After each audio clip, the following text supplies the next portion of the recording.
오늘도 변함없이 참 새로운 하루 허락하심을 감사드리며 예배로 주님 앞에 나아가겠습니다. 찬송가 324장 함께 찬송하시겠습니다. 예수 나를 오라 하네.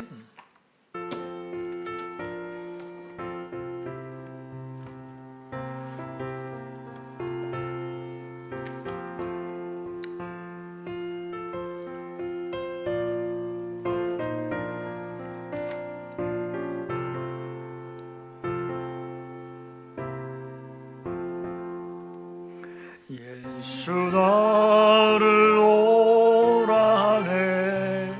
예수 나를 오라 하네.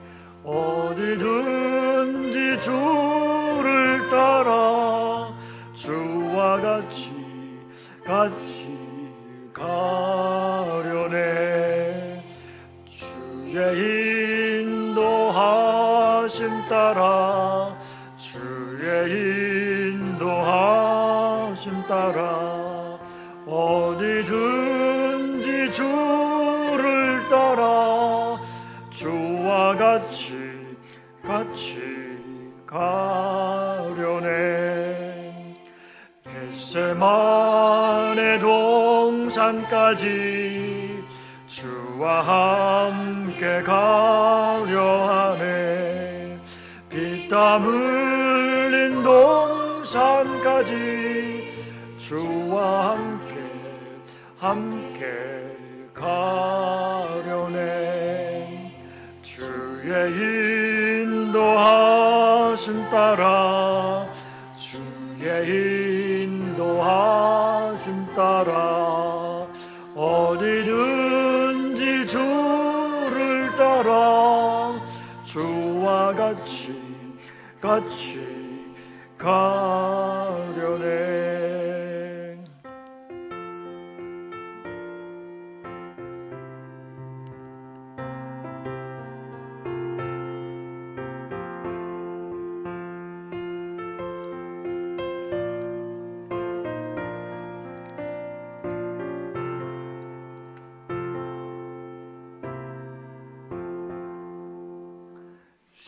심판하실 자리까지 주와 함께 가려 하네. 심판하실 자리까지 주와 함께 가려네. 주의 인도하심 따라 주의 인도하심 따라 어디든지 주를 따라 주와 같이 가려네. 주가 크신 은혜 내려 나를 항상 돌보시고 크신 영광 보여주며 나와 함께 가시네. 주의 인도하심 따라 주의 인도하심 따라 어디든지 주를 따라 주와 같이 가려네. 아멘. 오늘 본문 말씀은 사사기 3장 1절부터 11절까지의 말씀입니다. 제가 봉독하겠습니다. 여호와께서 가나안의 모든 전쟁들을 알지 못한 이스라엘을 시험하려 하시며 이스라엘 자손의 세대 중에 아직 전쟁을 알지 못하는 자들에게 그것을 가르쳐 알게 하려 하사 남겨두신 이방 민족들은 블레셋의 5 군주들과 모든 가나안 족속과 시돈 족속과 바알 헤르몬 산에서부터 하맛 입구까지 레바논 산에 거주하는 히위 족속이라. 남겨두신 이 이방 민족들로 이스라엘을 시험하사 여호와께서 모세를 통하여 그들의 조상들에게 이르신 명령들을 순종하는지 알고자 하셨더라. 그러므로 이스라엘 자손은 가나안 족속과 헷 족속과 아모리 족속과 브리스 족속과 히위 족속과 여부스 족속 가운데에 거주하면서 그들의 딸들을 맞아 아내로 삼으며 자기 딸들을 그들의 아들들에게 주고 또 그들의 신들을 섬겼더라. 이스라엘의 자손이 여호와의 목전에 악을 행하여 자기들의 하나님 여호와를 잊어버리고 바알들과 아세라들을 섬긴지라. 여호와께서 이스라엘에게 진노하사 그들을 메소보다미아 왕 구산 리사다임의 손에 파셨으므로 이스라엘 자손이 구산 리사다임을 8년 동안 섬겼더니 이스라엘 자손이 여호와께 부르짖음에 여호와께서 이스라엘 자손을 위하여 한 구원자를 세워 그들을 구원하게 하시니 그는 곧 갈렙의 아우 그나스의 아들 온니엘이라. 여호와의 영이 그에게 임하셨으므로 그가 이스라엘의 사사가 되어 나가서 싸울 때에 여호와께서 메소보다미아 왕 구산 리사다임을 그의 손에 넘겨주시매 온니엘의 손이 구산 리사다임을 이기니라. 그 땅이 평온한 지 40년에 그나스의 아들 온니엘이 죽었더라. 아멘.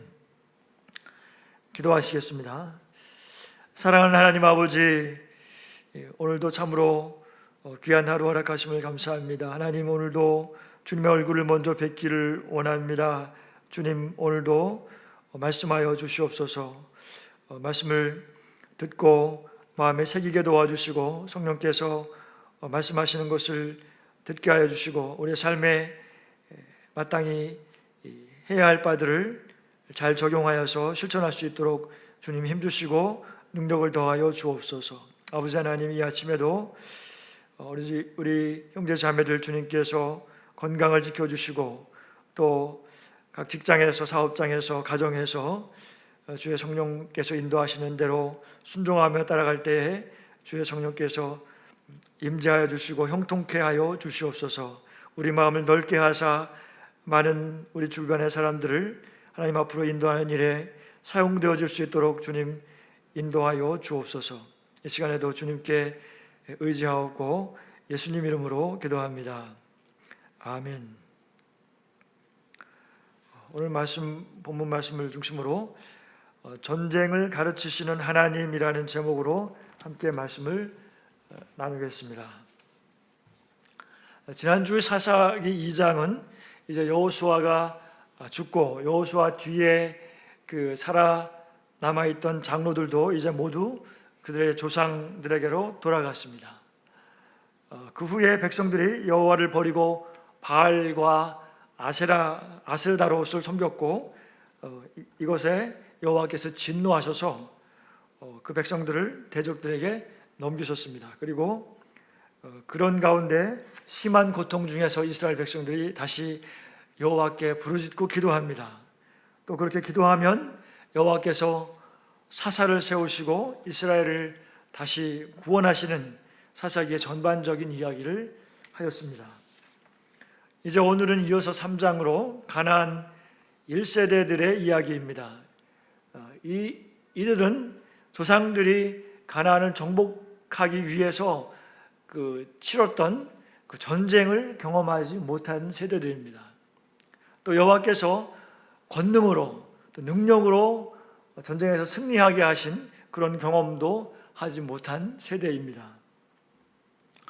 1절에 보면 여호와께서 가나안의 모든 전쟁들을 알지 못한 이스라엘을 시험하려 하시며 이스라엘 자손의 세대 중에 아직 전쟁을 알지 못하는 자들에게 그것을 가르쳐 알게 하려 하사 남겨두신 이방 민족들은 그랬습니다.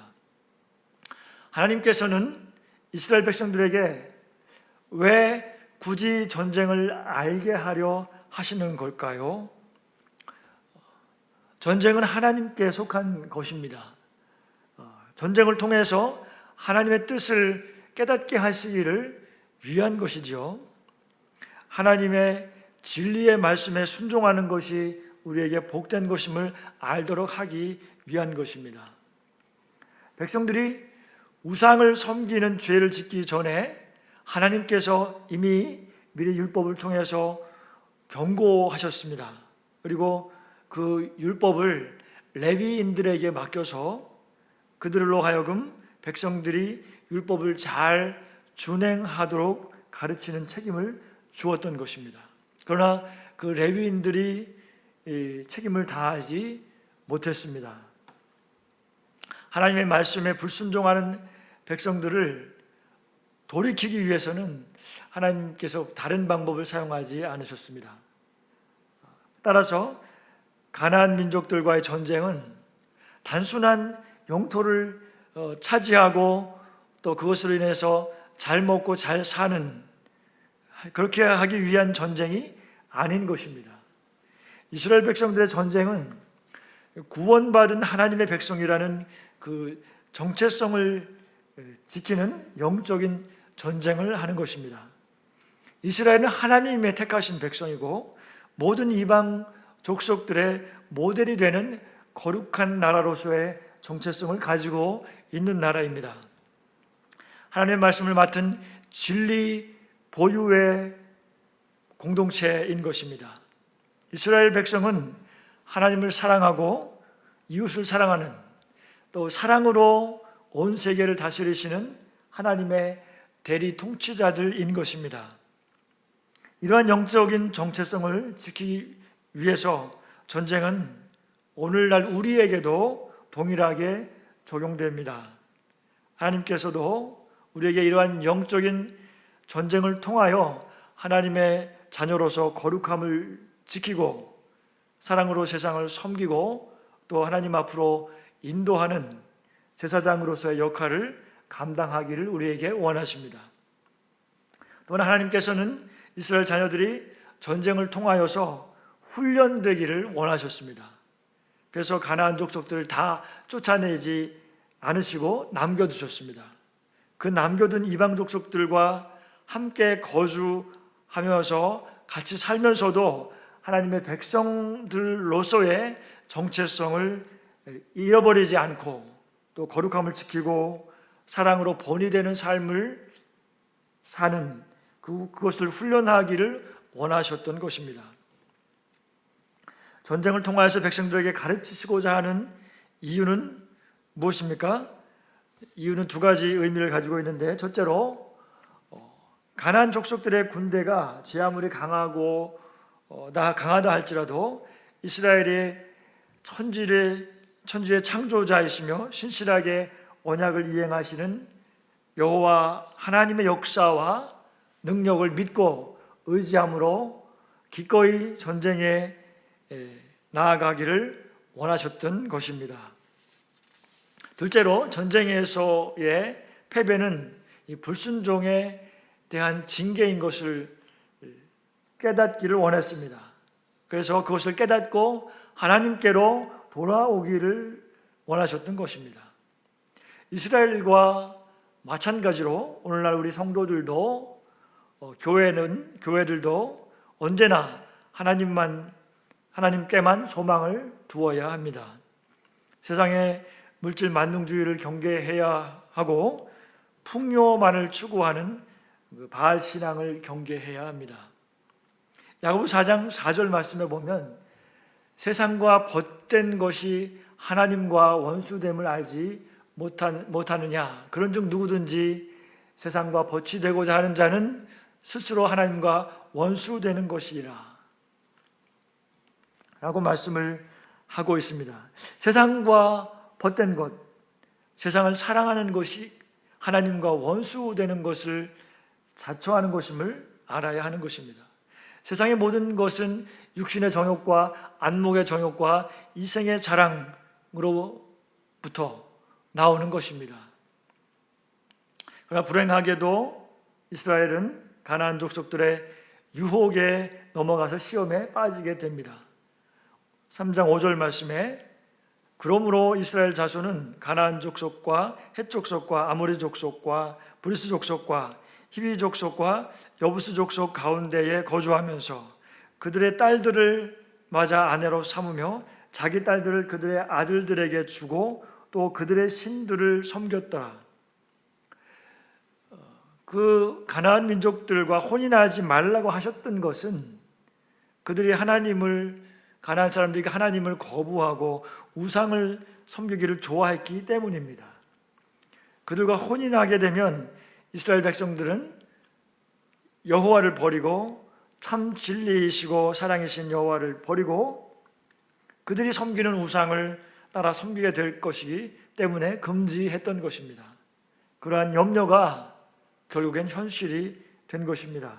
8절 말씀에 여호와께서 이스라엘에게 진노하사 그들을 메소보다미아 왕 구산 리사다임의 손에 파셨으므로 이스라엘 자손이 구산 리사다임을 8년 동안 섬겼더니, 이스라엘 백성이 바알과 아세라 우상을 섬기며 거기에 빠지게 되자 여호와께서는 진노하시고 백성들을 징계하시게 됩니다.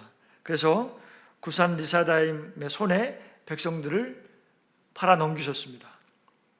아마도 이스라엘의 많은 남자들, 곧 사랑하는 남편들과 사랑하는 아들들이 전쟁에서 죽었을 것입니다.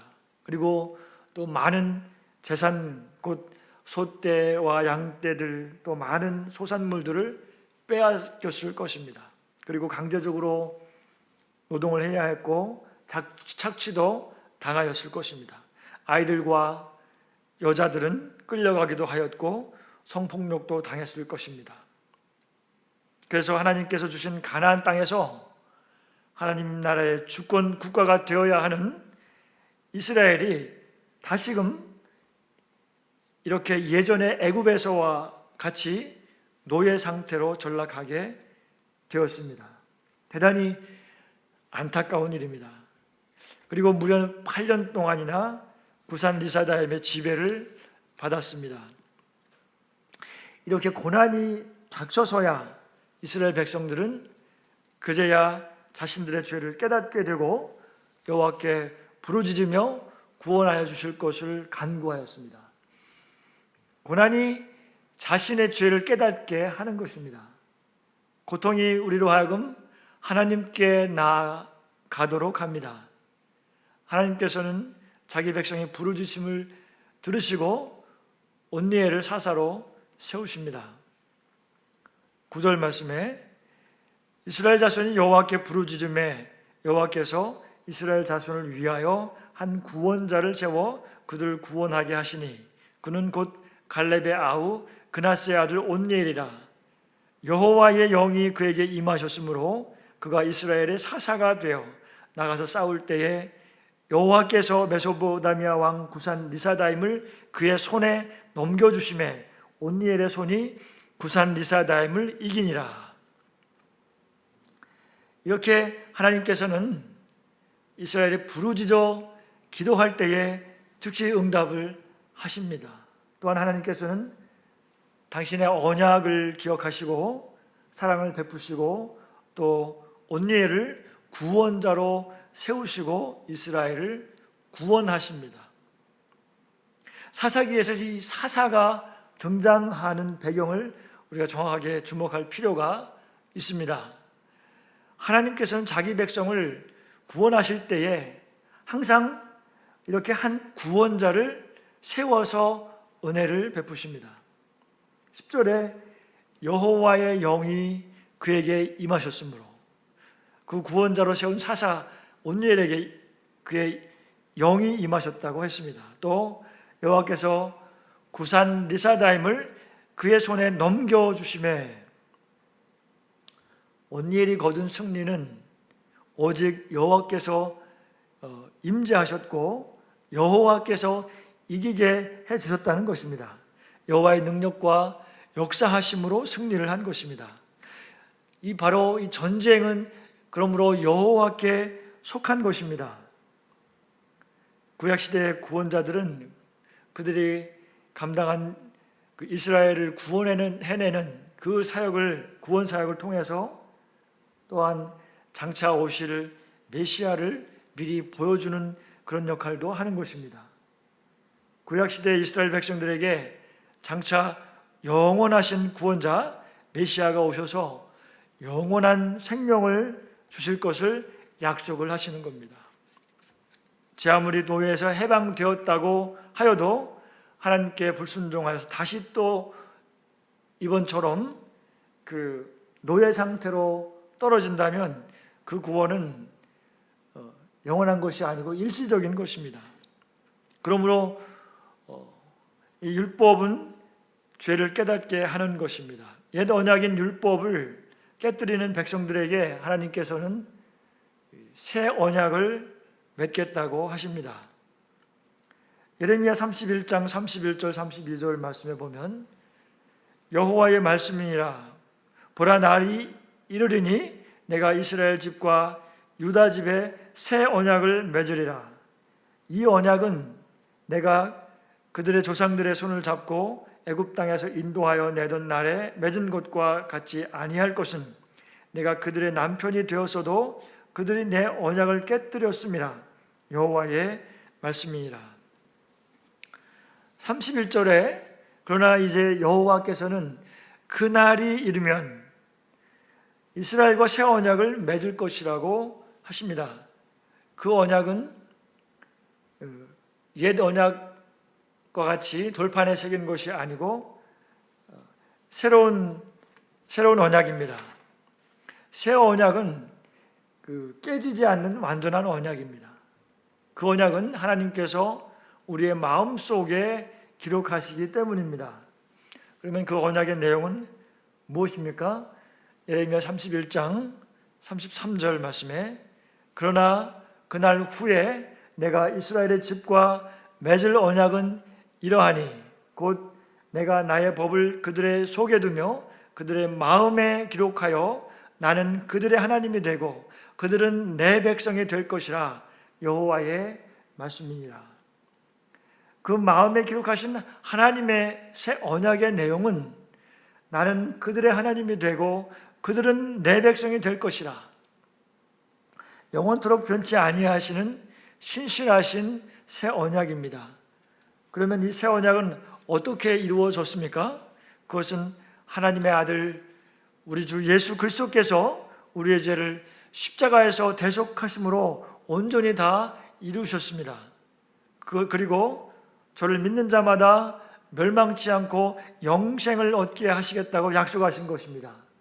하나님께서는 그 아들을 십자가에 내어주신 그 크고 높은 사랑을 우리 마음 속에 성령으로 심으시고 기록하심으로 우리를 당신의 백성으로 삼으시겠다고 약속을 하신 것입니다. 그리고 우리들의 하나님이 되시겠다고 약속하신 것입니다. 또한 우리 주님께서 다시 오실 때 우리를 썩지 아니할 몸으로 변화시키겠다고 약속하신 것입니다. 주님은 우리의 영원한 구원자이십니다. 다시 본문 말씀으로 돌아갑니다. 하나님께서는 온니엘을 사사로 세우셔서 메소포타미아 왕 구산 미사다임을 이기게 하셨습니다. 온니엘은 유다 지파 사람이고 갈렙의 조카입니다. 이스라엘의 12지파 중에서 유다 지파가 영적인 리더십을 나타내고 있는 것입니다. 바로 이 유다 지파를 통하여서 오실 메시아를 암시하고 있다고 볼 수 있습니다. 다윗 왕이 유다 지파에서 나오고 예수 그리스도께서 다윗의 후손으로 오신 것을 우리가 알고 있지요. 그리고 이제 온니엘이 죽을 때까지 40년간의 그 땅이 평온하였다고 하였습니다. 이 40년은 매우 긴 세월입니다. 그래서 또다시 온니엘의 전쟁을 알지 못하는 다음 세대가 태어나서 이제 또 40세가 되도록 살아가고 있는 세월인 것입니다. 또 전쟁을 모르고 하나님이 구원하심을 경험하지 못한 다른 세대가 다시 이방인들이 섬기는 우상의 유혹에 넘어가게 됩니다. 그 다른 세대들은 또 여호와의 목전에서 악을 행하여 바알과 아세라를 섬기는 악을 행하게 됩니다. 여호와의 신앙이, 여호와를 섬기는 신앙이 다음 세대로 전수되지 못한 채 바뀌어져 가는 일들이 반복되어지고 있는 것입니다. 이제 말씀을 정리합니다. 하나님께서는 택하신 백성이 하나님을 버리고 이방 우상들을 섬길 때 진노하시고 그들을 돌이키기 위해서 전쟁을 사용하신다는 것입니다. 또한 전쟁을 통해서 백성들을 훈련하시기를 원하십니다. 오늘을 사는 우리 모두에게 하나님께서는 영적인 전쟁을 통하여서 우리를 훈련을 하시기를 원하십니다. 우리가 영적인 전쟁을 통해서 지켜야 하는 것이 무엇입니까? 그것은 하나님의 택하신 백성으로서의 정체성을 지키는 것입니다. 그 정체성은 우리가 하나님의 거룩한 나라요, 택하신 족속이요, 제사장으로 부르심을 받은 사람들이라는 것입니다. 하나님 나라의 진리를 보유하고 있는 하나님의 자녀로서의 사랑으로 세상을 섬기고 또 세상을 하나님께로 인도하는 것이 우리의 정체성인 것입니다. 하나님께서는 하나님의 자녀인 우리가 영적인 전쟁을 배우기를 원하십니다. 그래서 환경을 통하여서 또는 사람을 통하여서 때로 영적인 전쟁을 우리에게 허락하십니다. 영적 전쟁을 싸우지 않으면 우리는 우리의 정체성을 지킬 수가 없는 것입니다. 사랑하는 화미교회 성도 여러분, 완전하신 구원자이신 우리 주님의 인자하심과 전능하심을 신뢰함으로 영적인 전쟁에서 승리하는 우리 모두가 되시기를 예수님의 이름으로 축원합니다. 주기도문 하심으로 예배를 마치겠습니다. 하늘에 계신 우리 아버지여, 이름이 거룩히 여김을 받으시오며 나라가 임하옵시며 뜻이 하늘에서 이루어진 것 같이 땅에서도 이루어지이다. 오늘날 우리에게 일용할 양식을 주옵시고 우리가 우리에게 죄 지은 자를 사하여 준 것 같이 우리의 죄를 사하여 주옵시고 우리를 시험에 들지 말게 하옵시며 다만 악에서 구하시옵소서. 대개 나라와 권세와 영광이 아버지께 영원히 있사옵나이다. 아멘.